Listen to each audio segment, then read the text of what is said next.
The first sign was subtle. A low, tremulous rumble carried over the golden grasslands. The soldier squinted against the afternoon's sun and froze. There, not 20 paces away, lay a lion, motionless except for a shallow rise and fall of its flanks. Its menere was matted with dust and streaked with dried blood. Cautiously, he stepped closer, boots whispering against the dry earth. The lion's amber eyes opened just enough to regard him, wide and weary, yet not hostile. Its paw twitched occasionally, each movement a quiet testament to pain restrained by instinct. The soldier knelt, keeping his distance, studying the creature. Something had clearly gone wrong here. A deep gash marked its side, the edges darkened and stiff. Despite the injury, the lion lifted its head slowly, sniffing the air as if testing his intentions. There was no growl, no immediate threat, only a heavy, patient stillness that carried the weight of vulnerability. A few meters away, a faint whimper reached his ears. He followed it and discovered a small lion cub nestled near a bush, trembling and watching. The soldier's chest tightened. The adult lion, likely the cub's parent, lifted a paw as if to signal, "Do not come closer, yet do not turn away." He whispered, almost to himself, "It's okay. I won't hurt you." His voice was soft, steady, a gentle bridge across the natural divide. The lion flinched, then exhaled a long, low hiss that might have been acknowledgement. Time slowed. The soldier watched the lion shift its body toward him, each movement cautious, deliberate. Pain flared in the animal's eyes, but so did an unmistakable trust. He realized, with quiet astonishment, that it wasn't just curiosity that drove this approach. The lion was leading him to something. As he followed, his gaze caught the reason. Under a fallen acacia, tangled in the roots, lay another injured cub.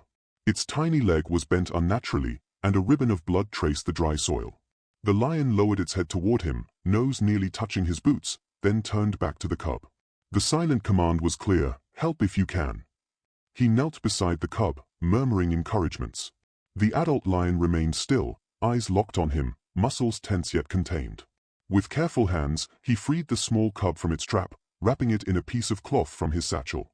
The mother lion exhaled a sound that was half growl, half sigh, and lowered her body, allowing him to finish. When the cub was safe, the lion nudged it gently, her head brushing the soldier's shoulder as if acknowledging his role in their fragile survival. Then, as the sun began to dip behind the horizon, the trio moved slowly back toward the cover of the taller grasses. The soldier watched them disappear into the golden shadow, the echo of their trust lingering in the warm evening air. 4 hours afterward, he remained where he had knelt, heart still quickened by what had unfolded. No words could capture the depth of that silent exchange, only the memory of amber eyes, of a wounded animal choosing to step toward a stranger, and the quiet miracle of trust offered and honored. The soldier returned to the clearing at dawn, the air crisp and carrying the faint scent of dew on dry grass. The cubs were huddled together beneath a low acacia, their tiny bodies trembling from exhaustion and fear. Their golden fur was matted with dirt, and one paw bore a splintered wound, dark and crusted with dried blood. He approached slowly, every movement deliberate. "Easy. I'm just here to help," he whispered, his voice barely audible over the soft rustle of the morning breeze. Kneeling, he examined the injured paw, brushing dust and grit with gentle hands. The cub flinched at first, but did not bolt. The soldier felt a subtle shift, a fragile trust forming through patience alone. A rustle in the taller grass drew his attention. The mother lion appeared, her menere catching the first golden light of sunrise. She paused, powerful yet poised, amber eyes tracking every movement. Her body was taut with alertness, muscles coiled, yet she did not charge or growl. Instead, she observed, each careful step measured, guarding the space around her cubs. Hours passed quietly. The soldier cleaned and bandaged the paw, murmuring soothing words, offering water in a shallow dish. The cub drank hesitantly, wobbling on weakened legs, and the mother's ears twitched with every sip. Occasionally she paced a few steps, then lay back down, never losing sight of the scene. Her presence was protective, patient, and demanding of respect. One cub stumbled, letting out a tiny whine. The soldier steadied it with a gentle hand. From the corner of his eye, he saw the mother exhale a low, rumbling sound, part warning, part approval. She shifted closer to her cubs, a cautious movement that spoke volumes. Trust was building, slow and silent, a delicate bridge spanning species. As the sun rose higher, painting the grasses in warm gold, the cubs rested under the shade of the acacia. The soldier leaned back, wiping sweat from his brow, marveling at the quiet dignity of the lioness. She neither interfered nor retreated, maintaining a silent watch over her young and over him. One cub swiped playfully at its sibling, and the mother released a soft hiss, almost like amusement. The soldier smiled faintly, whispering, "See? You're safe here." The lioness's ears flicked at the sound, and she moved slightly closer, closing the distance without breaking the invisible line of respect. Evening approached, the sky painted in soft pinks and oranges. The soldier knew he could not linger, yet he had witnessed something rare, a trust earned through gentle care, a fragile connection between human and wild predator. The lioness rose, nudging her cubs gently, and they followed, wobbling but steadily, slipping into the tall grasses. The soldier stayed behind, watching until the last golden menhir disappeared. The rustle of their departure lingered in the air. He breathed deeply, chest tight with awe, the quiet bond etched into memory, a fleeting, unspoken miracle, a bridge between worlds that only patience and respect could forge. The morning air was still, broken only by the soft rustle of grass and the distant calls of birds. The soldier walked slowly toward the clearing, his boots pressing softly against the dry earth. The cubs were nowhere in sight, but a faint tremor of movement caught his attention. There she was, the lioness. Her body was taut, every muscle defined under her golden coat. She moved with a deliberate grace, each step measured, yet the limping favor in her left paw betrayed lingering pain from the previous day's struggle. Her amber eyes fixed on him as he paused, heart tightening. There was no aggression, no growl, only a steady gaze that seemed to weigh his every intention. He knelt slowly, hands visible, careful not to startle her. "Easy. I mean no harm," he whispered, almost blending into the sounds of the morning. The lioness halted, nose twitching, nostrils flaring as she assessed the scent of his presence. She lowered herself onto her front paws, a subtle gesture that signaled observation, patience, and perhaps curiosity. For several long minutes, they remained in this silent standoff. The soldier studied her carefully. Dust streaked her menhir, faint scratches ran along her flank, the evidence of her recent battle with the wild. Despite her injuries, there was a quiet strength radiating from her posture, a controlled power that demanded respect without any threat of immediate attack. Gradually, the lioness moved a few steps closer. Each shift of her body was deliberate, her amber eyes never leaving his face. The soldier's breath came slowly, measured, as he mirrored her calm, resisting the instinct to flinch or make sudden movements. The grass around them shimmered in the early sunlight, soft whispers of wind weaving between the stalks, carrying the faint scent of earth and wildflowers. A low rumble emanated from her chest, barely audible. The soldier froze, interpreting it not as aggression, but as a form of communication, a gentle acknowledgement that he had earned the space to exist in her presence. He reached for his satchel, retrieving a small piece of cloth soaked in water. Holding it out, he spoke softly, "Here, it might help." The lioness sniffed, her massive head lowering slightly. She did not take the cloth, but her gaze softened, a subtle tilt of the head that conveyed a mixture of wariness and tentative trust. In that moment, the soldier realized the depth of what had been offered, an unspoken permission to share the space, a fragile bridge between human and wild predator. Hours passed as he maintained his careful presence, adjusting a small patch of bandage over her paw without making any sudden movements. She remained still, occasionally shifting her weight, but never withdrawing. The cub's distant calls echoed faintly, and the lioness' ears flicked, acknowledging them while keeping her attention on him. As the sun began its descent, painting the grasslands in warm amber and gold, she rose slowly, nudging his shoulder gently with her massive head before retreating a few steps. The cubs emerged from the taller grasses, following her lead. The soldier remained kneeling, watching their departure with a heart full of awe. The trust he had witnessed was unspoken, fleeting, yet profound, an echo of understanding that would remain with him forever. The clearing grew quiet again, the wind carrying only the faint rustle of grass. The soldier exhaled, shoulders relaxing for the first time that day, knowing he had glimpsed something extraordinary, a bond forged not through words, but through patience, respect, and quiet courage. The morning mist still clung to the grasslands as the soldier made his way back to the clearing. The air smelled of damp earth and distant rain, a freshness that made every sound sharper, the crackle of twigs underfoot, the distant cry of a bird, the soft rustle of the grass around him. The lioness emerged first, her movements deliberate but less tense than before. The limping paw had improved slightly, though her golden coat still bore the marks of struggle. Behind her, the cubs tumbled carefully through the grass, tentative but unafraid. Their small forms followed her lead, ears perked and eyes alert. The soldier knelt, hands empty, letting his presence speak first. "Morning, take your time," he murmured, voice soft, barely carrying over the whispering breeze. The lioness paused, head tilting slightly, amber eyes assessing him with the same cautious curiosity he had seen the day before.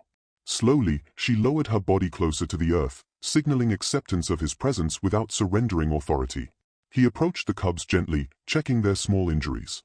A scratch across one's flank needed attention, and a tiny paw bore a fresh scab that had not fully healed. The soldier applied a delicate cloth soaked in clean water, murmuring words of comfort. Each touch was careful, slow, respectful, never sudden, never invasive. The cubs flinched at first but soon relaxed, leaning subtly into the gentle guidance he offered. From a distance, the lioness observed. Every twitch of her ears, every flick of her tail spoke volumes. She shifted closer, though always maintaining a respectful distance. At one point, she nudged a cub gently toward the soldier, a small, cautious gesture of trust that left his chest tightening with emotion. It was not a surrender, but an invitation, a recognition of his patience and care. Hours passed. The sun climbed, warming the clearing, and the soldier maintained his calm presence. The cubs began to play, tentative swipes and tumbles under his watchful eyes, while the lioness remained alert yet relaxed. Each small movement of hers, an ear flick, a shift of weight, a gentle rumble, was a conversation without words, a subtle acknowledgement of his respect for her family. Midday brought a quiet miracle. One cub, once weak and trembling, attempted to leap onto a low rock, stumbling but persistent. The lioness exhaled a low, approving rumble. The soldier smiled faintly, whispering, "That's it, you're strong." The gesture was simple, but the trust embedded in that moment, between human and wild predator, observer and protector, was profound. As afternoon waned, the soldier stepped back slightly, letting the lioness take the lead in guiding her cubs. They moved together, a flowing line of golden fur through the grass, calm and confident. He watched until the last tail flick disappeared into the taller shadows, the fading sun painting them in warm amber tones. For a long while, he remained kneeling where they had been, chest tight with awe and respect. The pride had accepted his presence, not with blind submission, but through cautious, deliberate trust. The memory of amber eyes, soft rumbles, and gentle nudges lingered, a quiet reminder that true connection comes not from force, but from patience, respect, and empathy. The clearing was still again, yet the warmth of the bond remained, invisible but undeniable, a fragile bridge between worlds, a quiet testament to the unexpected ways animals and humans can meet in trust. The morning sun stretched its first warm fingers over the grasslands, casting long shadows that danced gently across the dew-specked ground. The soldier approached the clearing one last time, carrying nothing but a small satchel of supplies. The cubs were already awake, tumbling playfully around their mother, their coats glossy in the soft light. The lioness lifted her head as he neared, amber eyes meeting his with calm recognition. There was no tension, no hesitation. The previous days of careful attention, gentle words, and patient presence had forged a silent understanding between them. The lioness' stance was proud and poised, but relaxed, a queen surveying her cubs, confident in their safety. He knelt at a distance, hands resting lightly on his knees. "You're ready," he whispered. His voice was a quiet bridge, carrying no command, only acknowledgement. The lioness exhaled a low, rumbling sound, her tail flicking gently. One cub paused mid-step and glanced at him, small eyes bright and curious, then returned to its playful tumble. The soldier moved closer only enough to let them sense his continued presence without feeling constrained. He gently checked the cubs, brushing away lingering dust, ensuring the small scratches had healed. They leaned subtly into his hands, a silent thank you, while their mother watched, still attentive but clearly letting the soldier take the lead in this final act of care. As the sun climbed higher, the lioness led her cubs toward the tall grass at the edge of the clearing. The soldier remained kneeling, watching every measured step. The cubs hesitated once, looking back at him, and the lioness gave a soft, approving rumble, guiding them forward. Step by step, the golden line moved out of the open, each movement a testament to regained strength and confidence. He felt the weight of the moment pressing gently on his chest, the culmination of days spent tending wounds, offering calm, and forging trust without force. The lioness paused briefly, head lowered in a subtle nod, a gesture he interpreted as acknowledgement, perhaps even gratitude. She turned her gaze to the horizon, then slowly disappeared into the taller grasses, the cubs following without hesitation. The clearing grew still, the rustle of grass and distant birdsong filling the space where the pride had been. The soldier remained kneeling, chest tight with awe, watching the shadows of golden fur dissolve into the wild. The moment was silent yet profound, a rare intersection of human patience and animal grace. 4 hours afterward, he lingered at the edge of the clearing, absorbing the quiet aftermath. The lioness and her cubs were gone from sight, yet the bond forged remained vivid in memory. The soft rumbles, the tentative nudges, the amber eyes that had measured him, tested him, and ultimately allowed him into their world. The sun dipped lower, painting the sky in warm hues of orange and pink. The soldier rose slowly, brushing dirt from his knees, carrying with him the echo of trust and the knowledge that sometimes connection transcends words. As the wind whispered through the grasses, he felt an unspoken promise linger, one that only the wild, and those patient enough to honor it, could understand. The lioness and her cubs had returned to freedom, and the soldier had stepped back, leaving behind more than just his care. He left with a memory, timeless and unbroken, of the extraordinary day when wild hearts chose trust over fear.